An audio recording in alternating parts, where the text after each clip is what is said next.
In this podcast, I will be discussing evaluation question 2, how effective is the combination of your main product and ancillary tasks. Overall, I do feel as if my three media projects do work together as a campaign for the film Blur because they all share some similarities with each other to achieve an element of cohesion between them all. In particular, I showed this through the visual aspects of each text. For example, the magazine spread and the film poster both use a very similar colour themes, both using the same shade of blue. The use of the dark blue is because it connotes the famous app Facebook, which is well known for its colour blue. This fits in with the film because our niche target audience was 17 to 19-year-olds who were the biggest audience of Facebook, and also because the colour blue, when you see the blue colour blue that I have used, you do think of Facebook, and I think this is important to ensure that social media was the prominent theme and the way that the film was advertised in all texts and promoting the main product. There are also some obvious synoptic links between all the products to promote the main product, like the presence of a smartphone in all three media products, and not just the phone, but also the main character using her phone, which also ensures that the theme of social media is highlighted in all three media products. It is clear what we are trying to portray, that we are trying to portray the message of the impact of social media, and we are ensuring that the main protagonist is also one of the main ways the project will be advertised, because she is a big part of the film. The use of photography, which I used, including the main protagonist on all three media products, I decided to use because niche films are successful in marketing when they can get across their genre by being simplistic and minimal in their design and layout. Therefore, by having the main protagonist as the main focal point of the film poster, for example, being in the background, this shows that there is one or two things, a smartphone as well, that the audience react to and see straight away when they see the film poster. I did, however, want the actress to be the main focal point, as I said before, because it is also a convention of niche film posters, which I just explained. There are weaknesses in my campaign. For example, my layout and the fonts I use for the title are not all the same. I understand it can cause confusion because I have not marketed a logo which will make people remember the movie. However, I considered during the process of creation of the ancillary text that this did not have to be the case because of the niche audience. A niche film magazine, especially the one I researched and analysed, which was called The Drive, which also kept its own intent and theme through the use of the font Helldriver, which is on the screen now. Hence, this is why in my magazine, Strike Back, I'd thought about the specific audience and purpose of the magazine itself, which was to highlight big issues in society and be targeted, and the magazine be targeted would probably have its own follower and fan base of a small target audience, because they were so passionate about the fact that the magazine would highlight serious issues and the effect of these issues in a dramatic way, and this fan base would want to go on and watch the film, so it was important that I engaged them and made sure that my genre was one of the main things that was broadcasted in the magazine spread. And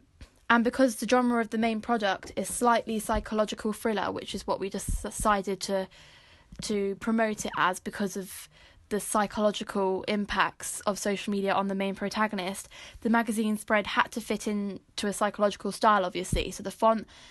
in the magazine spread, unlike the film poster, takes up a large part of the page, a larger part than usual in film posters, and is also a distorted font because this stands out on the page.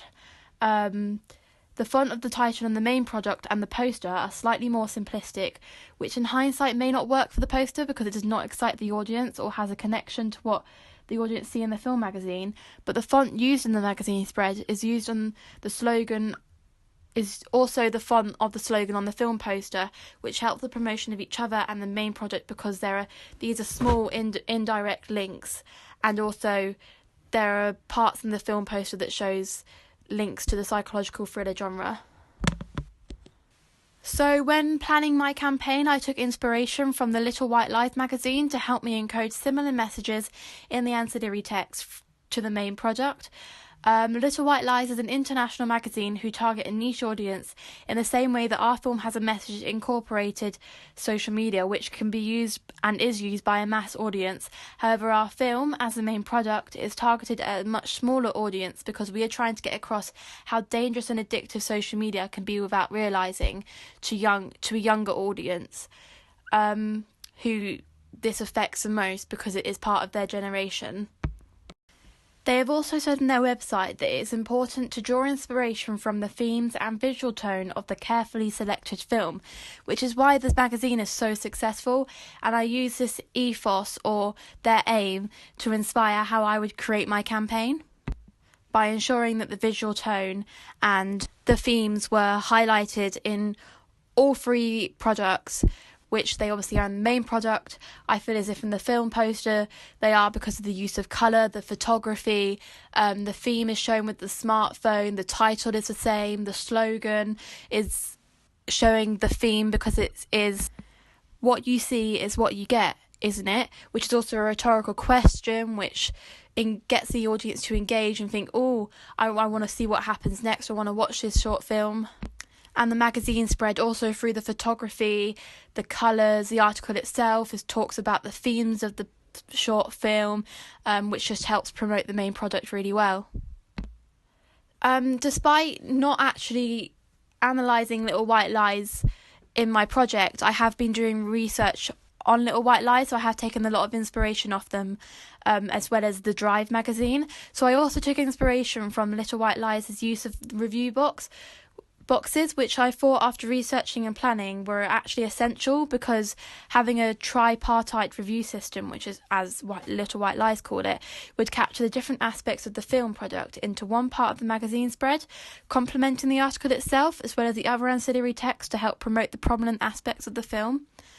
I've already mentioned one weakness, but also something else I feel I can improve on if I were to do this again is that I didn't feel like I promoted the actors' names and the directors' names enough, despite using the names of film festivals on the film poster, because this is an effective way in the niche film industry to be able to show people that actually this film that may not be a box office film is actually well known in the film industry and has had good reviews. I did put the names of the actors on the film poster, but I didn't highlight or make it too obvious, and I feel like if I had done this I would have been able to achieve a synergy between the media products a bit more, because the directors and the actors are obviously an important part of the film and would have actually been able to boost the promotion because they would have the audience could recognise these names, rather than, as well as also just recognising the visual tone of the products. So yeah, that is one thing I would approve if I did it next time. But overall, I do think that my media products work well to create a campaign for the short film Blur, because they do successfully create a synergy, mainly through the social media theme and the visual tones, which are prominent throughout all media products.